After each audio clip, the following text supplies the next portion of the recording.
Hello दोस्तों। और कल हम लोग डीसी मशीन में कुछ एक्स्ट्रा बातें किए थे जो कि एग्जाम कॉम्पिटिटिव एग्जाम में आ सकती हैं कि कैसे सवाल पुटअप क्वेश्चन आपको एग्जामिनर पूछ सकता है, आपको घुमा सकता है, छोटी छोटी बातें बड़ी बड़ी बातें बना सकती। तो कल हमने आपको वो कंटेंट लिखा है या वो कंटेंट बताया कि सवाल को कैसे एग्जामिनर पूछ सकता है कॉम्पिटिटिव एग्जाम में। तो सारे हमने पॉइंट्स लिखाए थे। तो अगर मेरा वीडियो आपको अच्छा लग रहा हो तो एक बार लाइक और सब्सक्राइब जरूर कीजिएगा और अपने दोस्तों के साथ शेयर कीजिएगा, क्योंकि वीडियो बहुत ही मोस्ट वीडियो है। और आपके कंपटीशन एग्जाम, चाहे थ्योरी एग्जाम हो, चाहे कंपटीशन एग्जाम हो, चाहे आप बीटेक कर रहे हो, चाहे पॉलिटेक्निक कर रहे हो, चाहे टीआई कर रहे हो, चाहे किसी भी कंपटीशन इलेक्ट्रिकल की तैयारी कर रहे हो, देन आपके लिए वीडियो बड़ी हेल्पफुल वीडियो होगी। तो गाइस अब हम आज आगे चलते हैं induced EMF in DC machine. तो induced EMF in DC machine. तो डीसी मशीन में इंड्यूस्ड ईएमएफ कैसे जनरेट होगा वही हमको देखना है आज। वही आज हमको देखना है कि जनरेट कैसे होता है। तो जनरेट ऐसे होता है कि इसमें आपने फैराडेज लॉ पढ़ा होगा, फैराडे लॉ बता ही देते हैं। फैराडे लॉ सुन लीजिए थोड़ा सा, उसके बाद हम फैराडे लॉ आपको बेसिक इलेक्ट्रिकल में बताया जाएगा। फैराडे लॉ क्या होता है यहाँ भी बता देते हैं थोड़ा हल्का फुल्का। देखो ये मान लीजिए आपका कोई एनएस पोल्स है,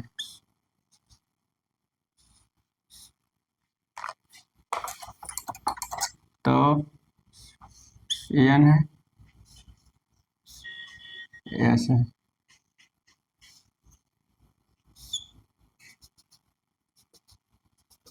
ठीक, एन है, एस है, एफ आई है मैग्नेटिक फील्ड।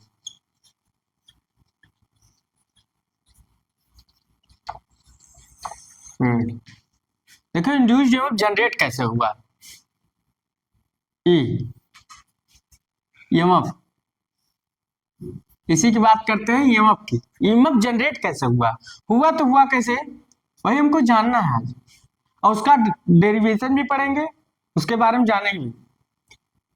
इंड्यूस्ड ईएमएफ का जनरेट, ईएमएफ का मतलब होता है इलेक्ट्रोमैग्नेटिक फील्ड। जो एक कंडक्टर बना होगा इलेक्ट्रोमैग्नेट का बना होगा, परमानेंट मैग्नेट का नहीं बना होगा, क्योंकि परमानेंट मैग्नेट में फाई कांस्टेंट होता है। फाई क्या होता है? कांस्टेंट होता है। मैं जितना बताता हूं आप लोग नोट करते जाइएगा, मेरी बातें सुनते जाइएगा और आप लोग नोट करते जाइएगा कि फाई कांस्टेंट होता है परमानेंट मैग्नेट में। हम लिख दे रहे हैं परमानेंट मैग्नेट। तो क्या होता है? फाई कांस्टेंट होता है। तो फाई कांस्टेंट होता है, तो जब फाई कांस्टेंट होता है तो फ्लक्स कोई परिवर्तन नहीं होगा। आप फ्लक्स को क्या कर सकते हैं? परिवर्तन नहीं कर सकते हैं। तो क्या होता है? फ्लक्स चेंज नहीं होगा, flux not change. Phi constant है तो फ्लक्स नॉट चेंज आप लिख सकते हैं, फ्लक्स नॉट चेंज। और जब फ्लक्स चेंज नहीं होगा, जब फ्लक्स चेंज नहीं होगा तो इंड्यूस्ड ईएमएफ आएगा नहीं। फैराडे लॉ से, फैराडे लॉ कहता है, फर्स्ट लॉ क्या कहता है? फैराडे लॉ, फैराडे जी क्या कहते हैं फर्स्ट लॉ कि जब कोई हमारा कंडक्टर, इलेक्ट्रोमैग्नेटिक कंडक्टर, कौन सा? इलेक्ट्रोमैग्नेटिक कंडक्टर, याद रखना है, इलेक्ट्रोमैग्नेटिक कंडक्टर कौन सा कंडक्टर?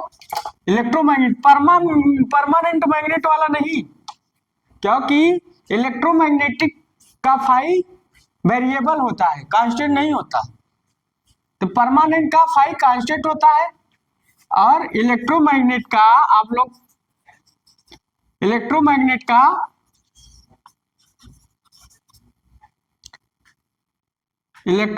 का फाई वेरिएबल। अगर परमानेंट मैग्नेट ला देंगे तो हाँ, ये फैराडे का लॉ क्या हो सकता है, खराब हो जाएगा, कि लगेगा नहीं। भाई जब परमानेंट मैग्नेट है, फ्लक्स कांस्टेंट है, तो फ्लक्स नॉट चेंज, फ्लक्स हम वेरी नहीं कर सकते, फैराडे लॉ खत्म, फैराडे लॉ खत्म। तो यहाँ क्या हुआ, हमने इलेक्ट्रोमैग्नेट का यूज किया है, तब ईएमएफ आया है, क्योंकि फ्लक्स जो है चेंज होता है। तो फ्लक्स चेंज होता है, जब फ्लक्स चेंज होता है तो इंड्यूस्ड ईएमएफ आता है। तो क्या होता है, ये हमारा जो कंडक्टर है इलेक्ट्रोमैग्नेट का है, किसका है? इलेक्ट्रोमैग्नेट का है। इलेक्ट्रोमैग्नेट से हम टेम्पररी मैग्नेट बना सकते हैं, ठीक, और परमानेंट मैग्नेट से परमानेंट मैग्नेट बना सकते हैं। तो इलेक्ट्रोमैग्नेट का जो कंडक्टर है, जब क्या होता है, घूमता है किसी भी मैग्नेटिक फील्ड, फैराडे का फर्स्ट लॉ क्या कहता है कि किसी भी मैग्नेटिक फील्ड में जब हमारा कंडक्टर घूमता है तो फ्लक्स को काटता है, पहले इधर घूमेगा, पहले इधर घूमेगा, फिर इधर घूमेगा, फिर ऐसे घूमता है, क्लॉकवाइज घूमता है। तो जो घूमेगा तो फ्लक्स को काटेगा, तो जब काटेगा तो इंड्यूस्ड ईएमएफ जनरेट होगा। जब तक कंडक्टर हमारा घूमता रहेगा तो फ्लक्स कटता रहेगा, फ्लक्स करता रहेगा तो इंड्यूस्ड ईएमएफ आता रहेगा। ये फैराडे का फर्स्ट लॉ है। फैराडे का फर्स्ट लॉ ही कहता है कि जब हमारा कोई मैग्नेटिक फील्ड में कंडक्टर, इलेक्ट्रोमैग्नेटिक कंडक्टर जब हमारा मैग्नेटिक फील्ड में घूमता रहता है तो हमारा फ्लक्स करता रहता है, जब फ्लक्स करता रहता है तो क्या होता है, इंड्यूस्ड ईएमएफ जनरेट होता है। और फैराडे का सेकंड लॉ क्या कहता है, E proportional d∅/dt, rate of change of flux proportional to induced EMF, कि फ्लक्स परिवर्तन की दर इंड्यूस्ड ईएमएफ के डायरेक्टली प्रोपोर्शनल होती है। तो flux rate of change flux directly proportional to induced EMF, मतलब फ्लक्स परिवर्तन की दर प्रेरित विद्युत वाहक बल के समानुपाती होती है। तो यह है फैराडे का सेकंड लॉ। तो जब फ्लक्स कटता है तो इंड्यूस्ड ईएमएफ, जितना फ्लक्स कटेगा जिस हिसाब से, उस हिसाब से इंड्यूस्ड ईएमएफ आएगा। कैसे करो कि जितना आप लोग दूध को जितना आप लोग घुमाओगे, जितना मथोगे, उसको उतना ही अच्छा मक्खन बनेगा, उतना अच्छा घी निकलेगा। तो वही है कि जितना फ्लक्स काटेगा कंडक्टर, उसी हिसाब से इंड्यूस्ड ईएमएफ जनरेट होगा। तो इसमें इंड्यूस्ड ईएमएफ जनरेट हो गया। तो ई हमारा कहाँ से आया, इलेक्ट्रोमैग्नेटिक फील्ड से आया, क्योंकि हमारा जो कंडक्टर है इलेक्ट्रोमैग्नेट का है, परमानेंट मैग्नेट का नहीं बनाया गया, क्योंकि इलेक्ट्रोमैग्नेट का जो फ्लक्स होता है वेरिएबल होता है, और परमानेंट मैग्नेट का जो फ्लक्स होता है कांस्टेंट होता है। अगर हम परमानेंट मैग्नेट ला देंगे तो फैराडे का लॉ खराब हो जाएगा। तो हम लोग इलेक्ट्रोमैग्नेट का बात कर रहे हैं, ठीक। तो समझ गए होंगे कि कैसे ईएमएफ जनरेट हो रहा है। तो उसी ईएमएफ की हम लोग बात करेंगे, उसी ईएमएफ का इक्वेशन निकालेंगे। तो इसको अगर उतारना चाहे तो उतार सकते हैं कि परमानेंट मैग्नेट का फ्लक्स जो है, फ्लक्स कांस्टेंट होता है और इसका फ्लक्स वेरी होता है, ये फ्लक्स है। तो फ्लक्स चेंज, इसको उतार लीजिए। तो समझ गए होंगे। अभी इसके बारे में लिखवाएंगे, थोड़ा सा भी हमने समझा दिया है, डिटेल में हल्का बता दिया है, लिखवाएंगे भी कि फैराडे का फर्स्ट लॉ यही कहता है कि जब तक हमारा कोई मैग्नेटिक फील्ड कंडक्टर रखा है इलेक्ट्रोमैग्नेट, और घूमता रहता है तो फ्लक्स करता रहता है, तो इंड्यूस्ड ईएमएफ आएगा। और हमारा सेकंड लॉ क्या कहता है, ई प्रोपोर्शनल d∅/dt, मतलब rate of change of flux directly proportional induce जीएमएफ।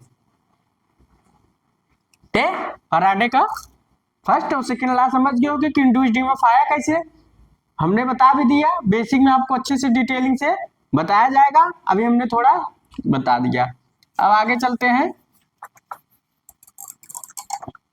अब आप लोग को समझ में आ गया होगा कि ई का जन्म कैसे हुआ।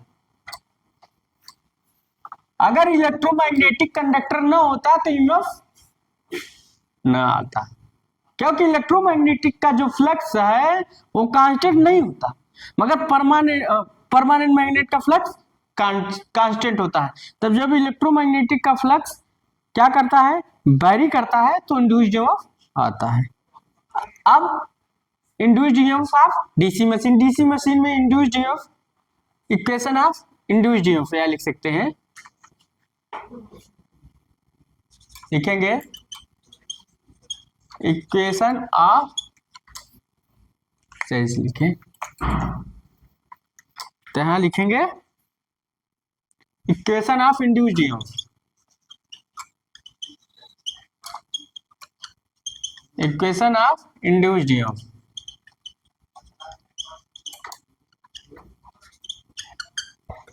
इंड्यूस्ड ईएमएफ, अब इक्वेशन हम लोग लिखेंगे, देखो इक्वेशन लिखते हैं।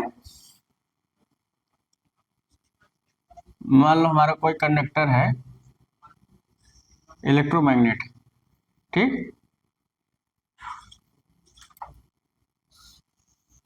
ये नॉर्थ पोल है, ये साउथ पोल है, A1 है, A2 है, NS, फिर यही NS बना लेते हैं छोटा सा,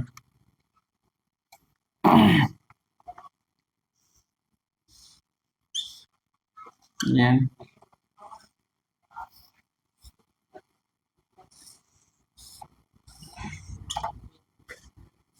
S,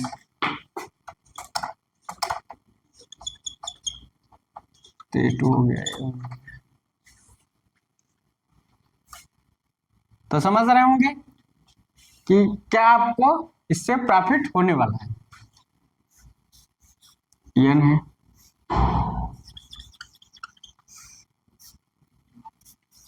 A1 A2 +5 S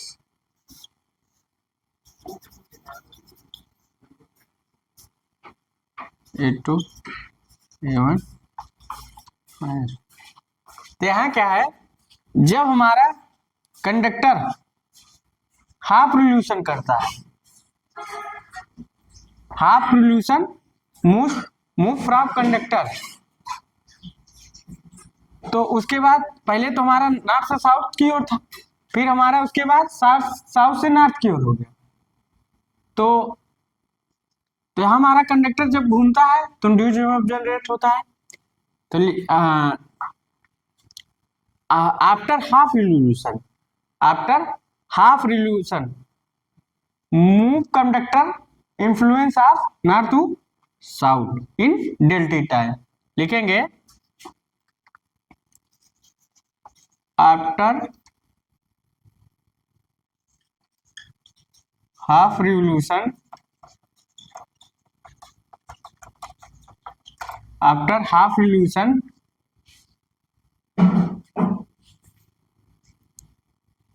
conductor move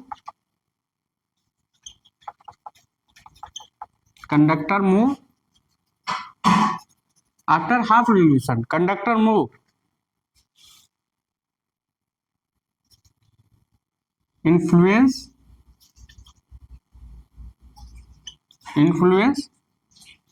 north to south in delta time, ठीक। हमारा कंडक्टर पहले A1 से A2 था, फिर A2 से A1 हो गया, ठीक। इसको उतार लीजिए, तब आगे चलते हैं।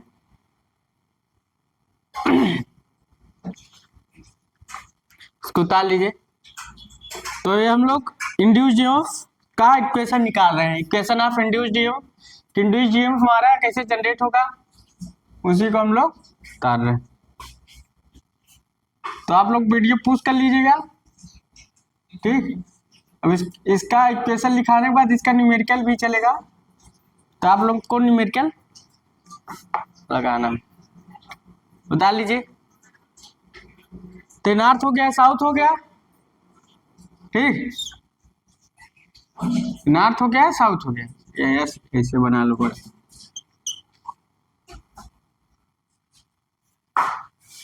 जब हमारा कंडक्टर मूव करता है तो चेंजिंग इन फ्लक्स लिंकेज होता है, फ्लक्स लिंकेज होगा, ठीक।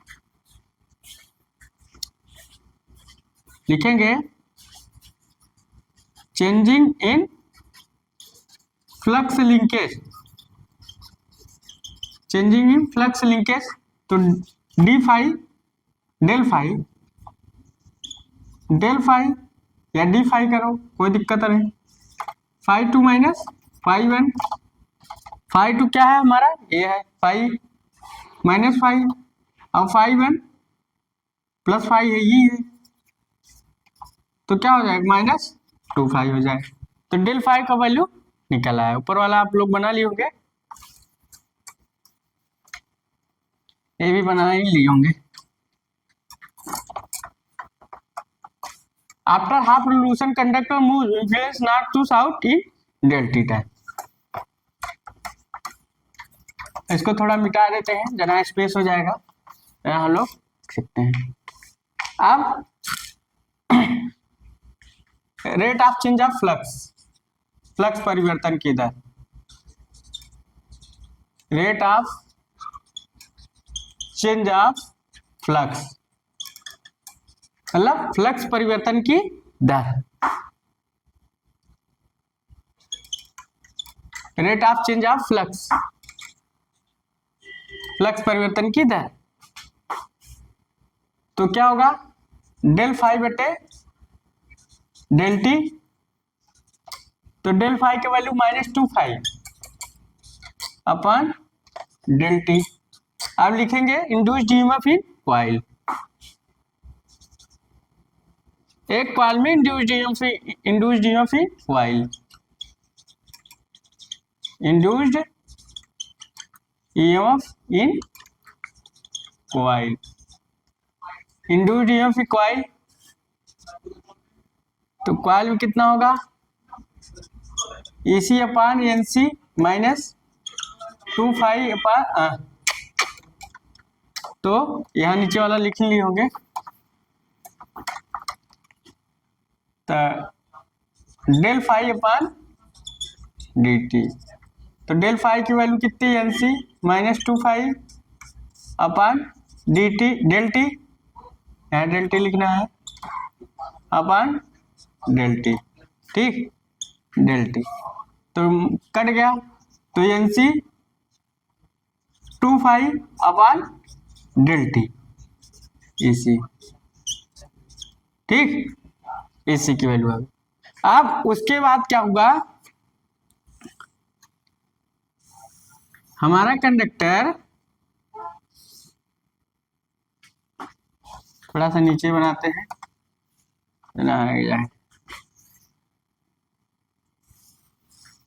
ठीक,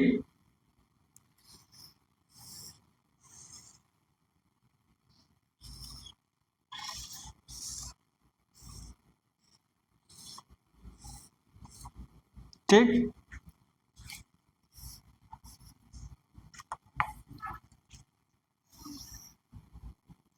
ये नॉर्थ हो गया,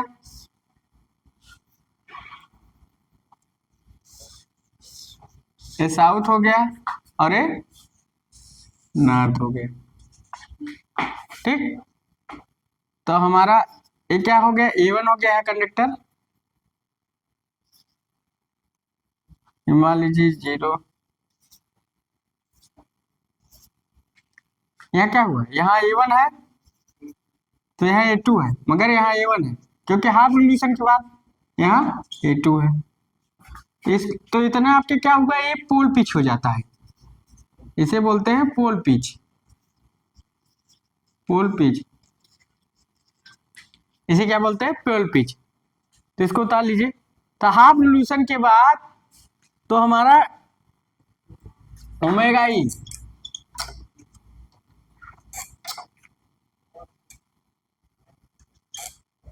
ओमेगा ई, ओमेगा ई क्यों बोलते हैं? Speed, speed of motor, omega E speed of motor, electrical radian per second, E है ना, तो इलेक्ट्रिकल रेडियन पर सेकेंड। तो omega E equal to pi upon del T, ठीक, पाई अपान डेल टी। तो del T की value इधर रखो, तो पाई अपान ओमेगा ई। ओमेगा ई क्या है?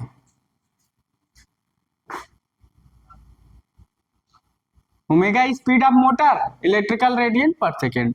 इसको उतार लेंगे, पर वाले उतार लीजिए, तो आगे चलते हैं।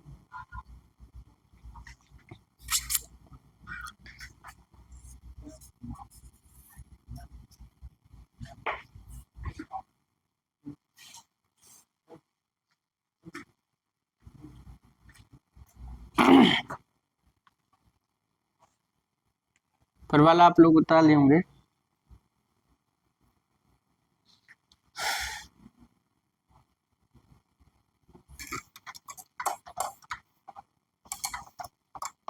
तो इसी में रखना है, इधर भी उतार लेंगे।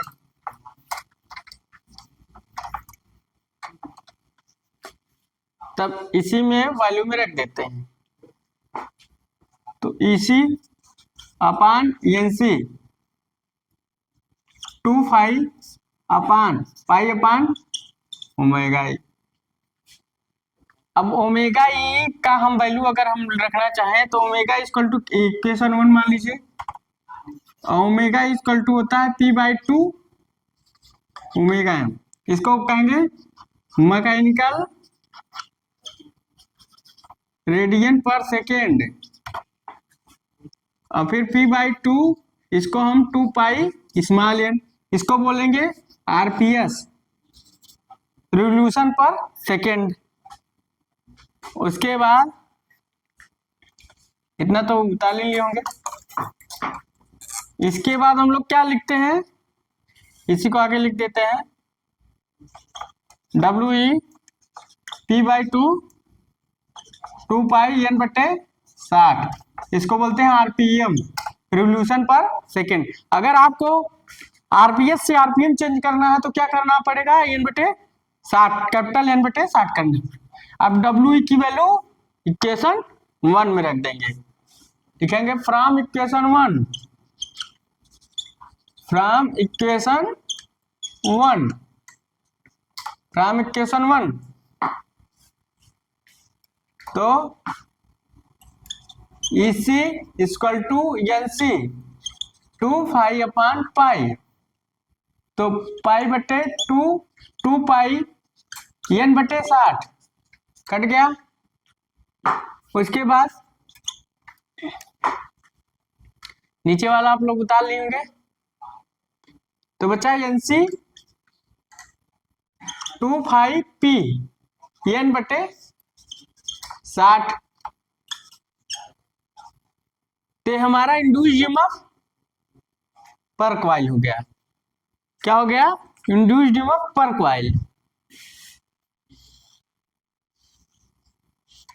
ये हम लिखेंगे, नीचे वाला आप लोग उतार लेंगे,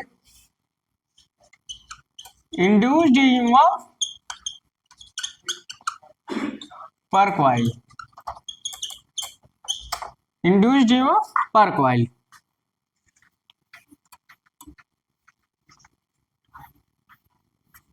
इंड्यूस्ड ईएमएफ पर कॉइल, इसको मिटा देते हैं, नीचे वाला आप लोग उठा लेंगे। तो इंड्यूस्ड ईएमएफ पर कॉइल। तो उसके बाद देखा जाए, मान लीजिए एक कॉइल है, क्या है? कॉइल है।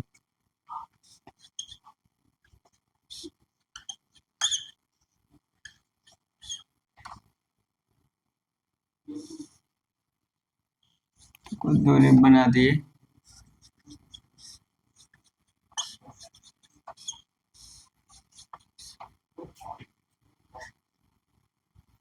एक क्वाल एरो बना देते हैं, 3 क्वाल, 2 बना दिए, एक तीसरा थोड़ा दूर बनाते हैं।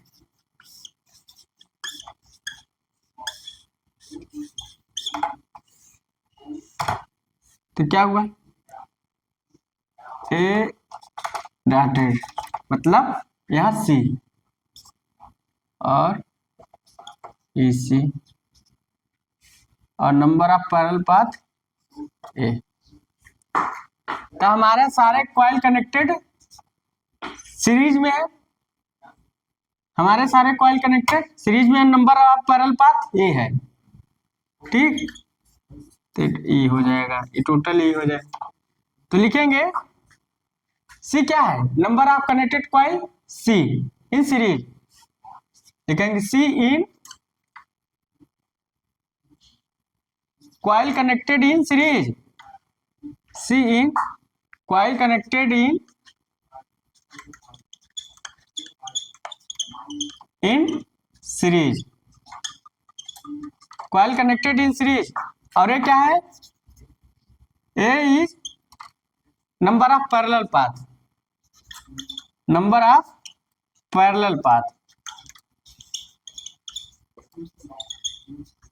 ये क्या है, नंबर ऑफ पैरेलल पाथ, मतलब कोई कॉइल कनेक्टेड सी एन है, N number of coil connected in series, तो हमारा सी है।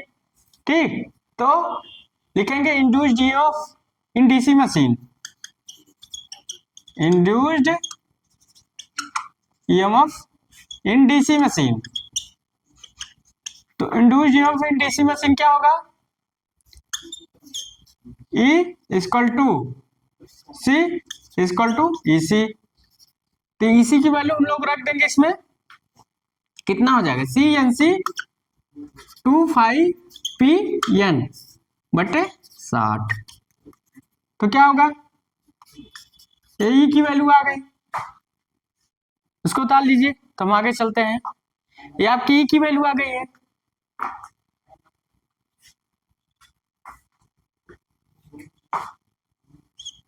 इसी क्या है, इंड्यूस्ड ईएमएफ पर कॉइल, वही हम निकाले हैं।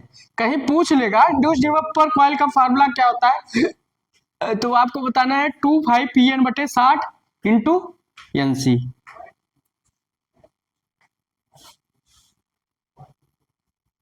एन सी क्या है, number of turn coil, number of turn coil मतलब कॉइल में कितने टर्न है, तो बता लेना है आपको।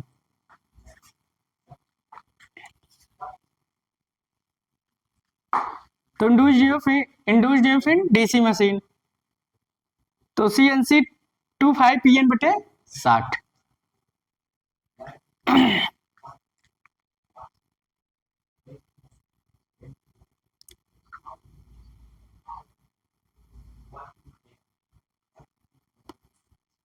तो यहाँ ऊपर वाला तो उतार लिए होगे।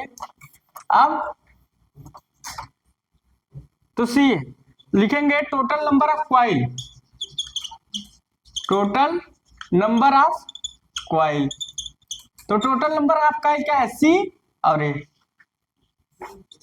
सी into A. Total number of turn, total number of turn, तो टर्न क्या है, एन सी सी ए। उसके बाद total number of conductor,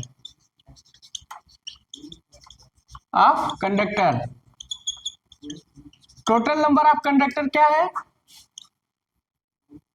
Z N C अपान सी ए, 2 होगा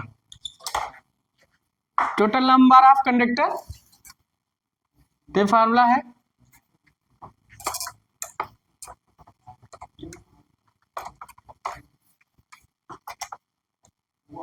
total number of conductor 2nc, 2nc। ठीक, 2nc, तो जेड बराबर 2nc सी ए।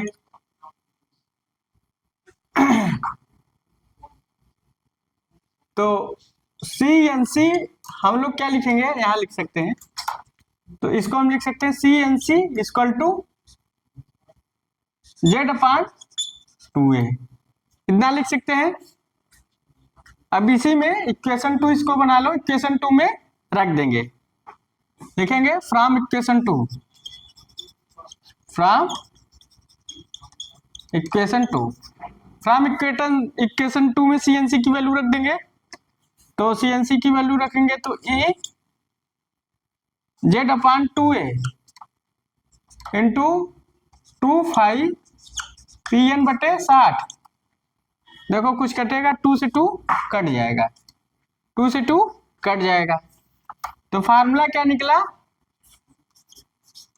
ई P5ZN बटे 60 है।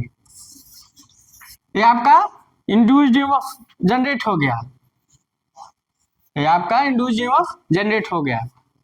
अब इसको हम लिख सकते हैं ई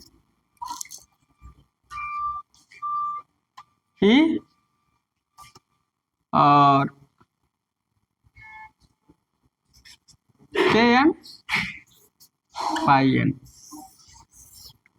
के एन पाई एन, के एन की वैल्यू आपकी ये हो जाएगी P5Z बटे PZ बटे 60 है, तो यहाँ लिख सकते हैं के एन इक्वल टू PZ बटे 60 कांस्टेंट हो। अब हम ओमेगा की वैल्यू, हम ओमेगा इक्वल टू क्या जानते हैं, 2 पाई एन बटे 60, इतना जानते हैं आरपीएम में, स्पीड आरपीएम ही मैकेनिकल रेडियन पर सेकेंड। तो एन की वैल्यू अगर हम रखें, एन की ओमेगा इंटू 60 अपान 2 पाई, अब इसको इक्वेशन 3 मान ले, ये फार्मूला आ गया, मेन फार्मूला है, इसको इक्वेशन 3 मान ले, तो इक्वेशन 3 में हम पुट कर दें फ्रॉम इक्वेशन 3, इक्वेशन 3 में एन की वैल्यू पुट कर दो, T equal to P5Z N बटे 60 है, तो एन की वैल्यू पुट कर देते हैं, ओमेगा इंटू 60 अपान 2 पाई, तो 60 से 60 कट गया, तो क्या बचा, P5Z बटे ओमेगा अपान 2 पाई, ये भी फार्मूला आ गया 2 पाई, ये भी आपका फार्मूला ही है, इसको उतार लीजिएगा, इसको हम लिख सकते हैं E इक्वल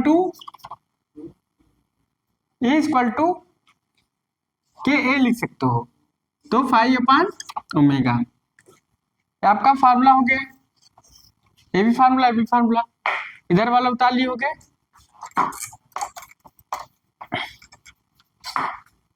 ये वाला भी उतर गया होगा,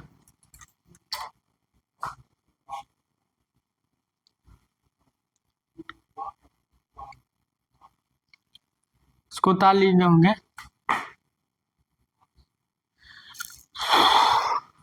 आप लोग उतारते जाया करिए, इक्वल टू P5Z ओमेगा 2 पाई है।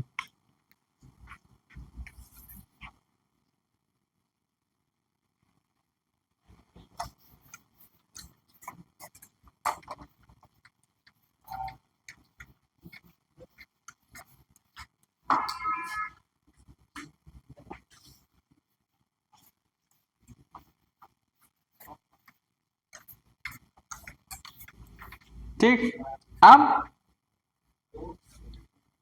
आपका आ गया है, उतार लिए होंगे, तो मान लीजिए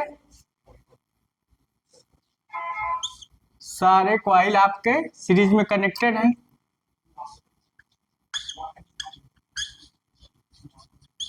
ये यही कॉइल है,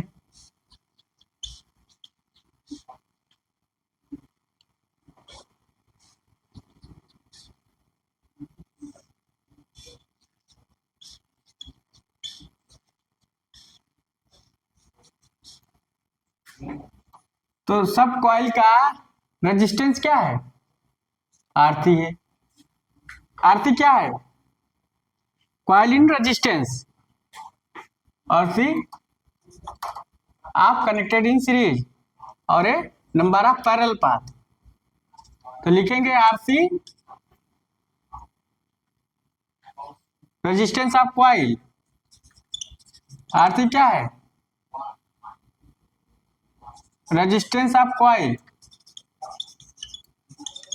कॉइल।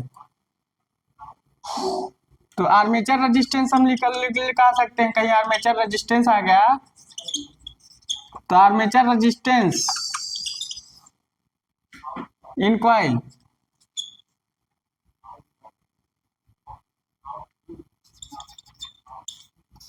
और अब सी आरसी हो जाएगा, सी आरसी अपान ए।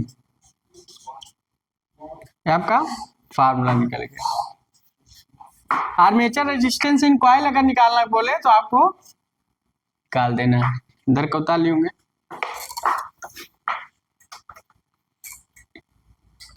तो आपका इंड्यूस्ड ईएमएफ जनरेट हो गया। ये तो पहला मेथड था। अब दूसरा मेथड देखते हैं। ये तो पहला मेथड था कि शॉर्ट लॉन्ग फॉर्म में कैसे जनरेट हो रहा है, सब देखे हम लोग। अब आगे देखते हैं, इसको उतार लीजिए। मतलब किसी भी, देखो, रीड करना एक अपने आप में क्या है, एक ऐसी अमूल्य चीज है जिसको आप एंजॉय करके पढ़िए। क्योंकि रट के पढ़ना क्या होता है, आदमी भूल जाए। उसको समझ करके, जैसे क्या होता है, लोग प्रेम करते हैं तो प्रेम जैसे करते हो तो वैसे पढ़ाई से प्रेम करो तो आपको पढ़ाई अच्छे से समझ में आएगी। तो किसी चीज को आप बार बार रिकॉल करोगे तो याद हो जाएगी, अच्छे से समझोगे तो भूलोगे नहीं, नहीं रटोगे तो भूल जाओगे। ठीक, इसको आप लोग उतार लिए होंगे। अब आगे चलते हैं। पढ़ाई करो तो मोहब्बत प्रेम से पढ़ाई करो, को रट कर नहीं, तो कभी नहीं भूलोगे। जिससे प्रेम हो जाता उसको भूला नहीं जाता। तो अब देखो सेकंड मेथड, अगर हम इंड्यूस्ड ईएमएफ निकालेंगे, second method, second method, second method, ठीक, सेकंड मेथड। तो अगर हम सेकंड मेथड से निकालें तो हम लिखेंगे आर्मेचर के इन चक्करों में cut off flux,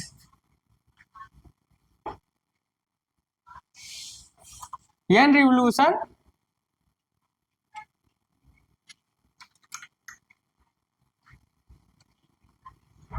cut off flux, cut off flux N revolution in armature. तो आर्मेचर के इन चक्करों में cut off flux, cut off flux तो कितना होगा, डी फाइव, तो पी फाइव एन। और कितना समय लगा, तो given in time, given in time, तो डी टी इक्वल टू 60। तो rate of change of flux, rate of change of flux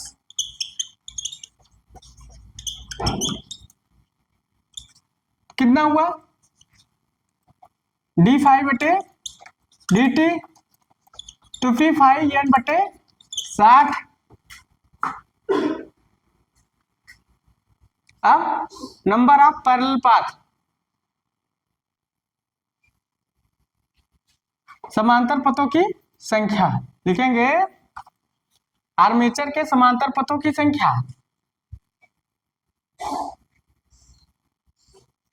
number of parallel path, parallel path in armature,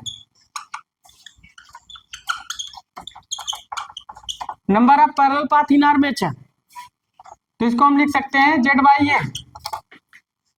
अब इसको equation 1 मान लो, इक्वेशन 2 मान लो। अब लिखेंगे multiply equation 1 2, multiply equation and 2, equation 1 into 2, गुणा कर देंगे तो कितना आ जाएगा, P5 जेड बटे 60 इंटू जेड बटे P5 एन जेड बाई है, तो कितना हो जाएगा, तो हमारा इक्वल टू हो जाएगा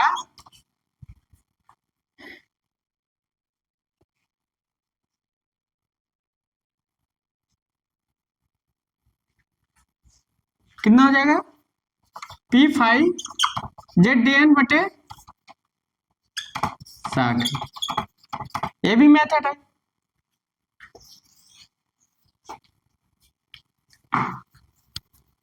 मल्टीप्लिकेशन कर दिए तो हमारा ये भी मेथड निकल आया। तो कई भी तरीके से आप निकाल सकते हो, अपना अपना तरीका। Number of parallel path in armature, number of conductor of parallel path.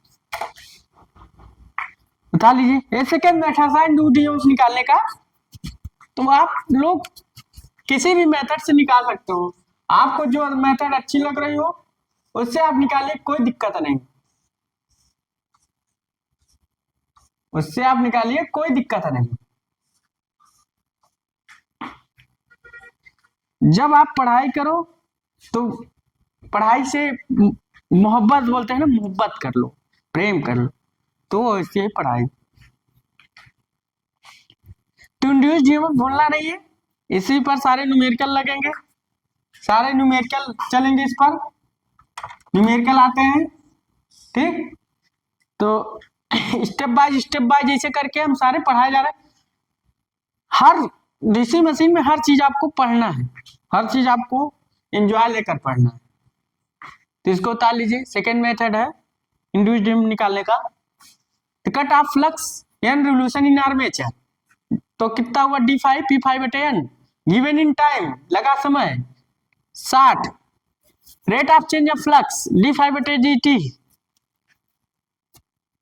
तो और number of parallel path in armature Z by A, multiply कर दी, इंड्यूस डी ऑफ आ गया, P5 जेड एन बटे 60 है।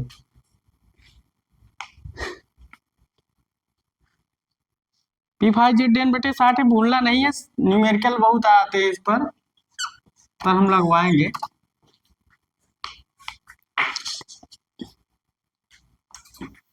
तो आप लोग उतार लिए होंगे।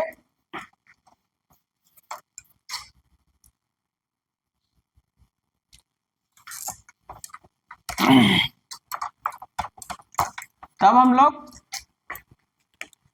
जैसे मान लीजिए वेव बाइंडिंग है, क्वेश्चन में आता है वेव बाइंडिंग। तो वेव बाइंडिंग में A इक्वल टू 2 होता है, तो हम इंड्यूस्ड ईएमएफ क्या जानते हैं, वेव बाइंडिंग के लिए इंड्यूस्ड ईएमएफ हम निकालेंगे तो क्या होगा, P5 जेड डी एन बटे 60 है। तो अब ए की वैल्यू 2 रखेंगे, ये याद रखिएगा, वेव बाइंडिंग के लिए ए इक्वल टू 2 रखिए।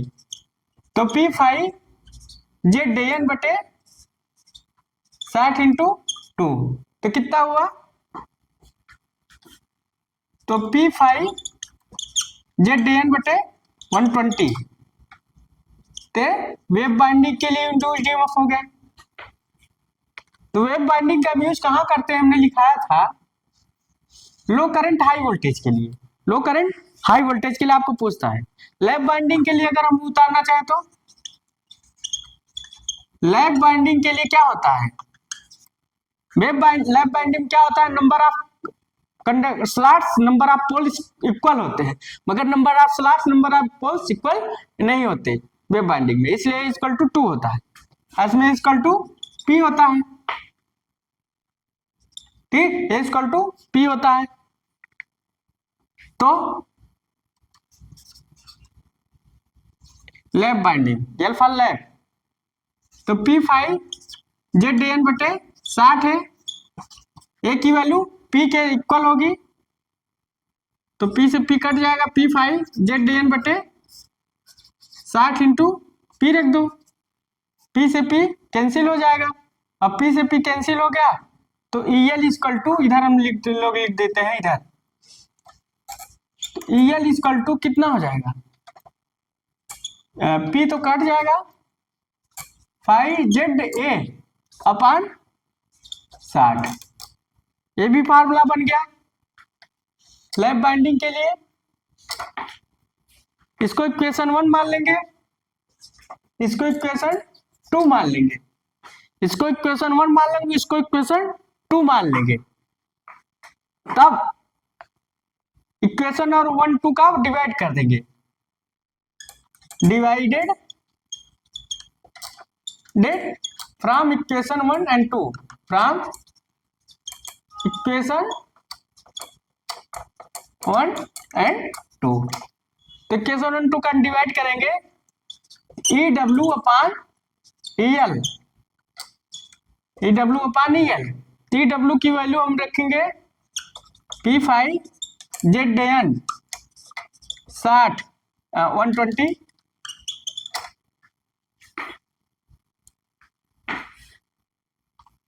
और EL की वैल्यू रखेंगे, इसका अपोजिट कर देंगे, P5ZA।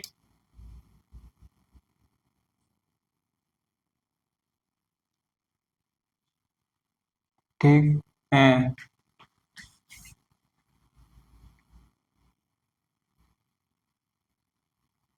यहाँ n होगा ना, देखो हम गड़बड़ करते हैं, यहाँ n होगा, यहाँ n होगा, देखो हमने गड़बड़ कर दिया, तो यहाँ n होना चाहिए था, हमने लिख दिया था, ये तो कठिन गया था, n होना चाहिए, वही मैं सोच रहा हूँ, देखो पता लग जाती है, तो 5ZN कट जाएगा, 5ZN कट जाएगा, 2, तो कितना हुआ, P/2 हो जाएगा, TW पान EL, तो P/2, ए भी हो गया फार्मूला, और लिखेंगे या EW अपान P/2 EL, ये भी फार्मूला हो गया। तो यहां लिख सकते हैं इंड्यूस्ड EMF वेव बाइंडिंग, लिख सकते हैं इंड्यूस्ड EMF वेव बाइंडिंग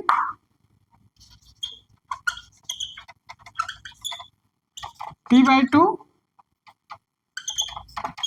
और लिखेंगे इंड्यूस्ड EMF लैब बाइंडिंग,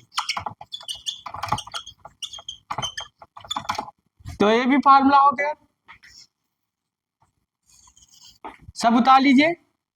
तार इंड्यूस्ड EMF आप डीसी मशीन पढ़ाया गया होगा कि इंड्यूस्ड EMF कैसे आता है, तो आपको आज इंड्यूस्ड EMF का इक्वेशन बताया गया कि इंड्यूस्ड EMF इक्वेशन क्या होता है। तो आपको अगर मेरी वीडियो अच्छी लग रही हो तो एक बार लाइक और सब्सक्राइब कर दीजिएगा, और अब इसके बाद इसका न्यूमेरिकल लगाया जाएगा, तो अच्छे से न्यूमेरिकल पढ़िएगा।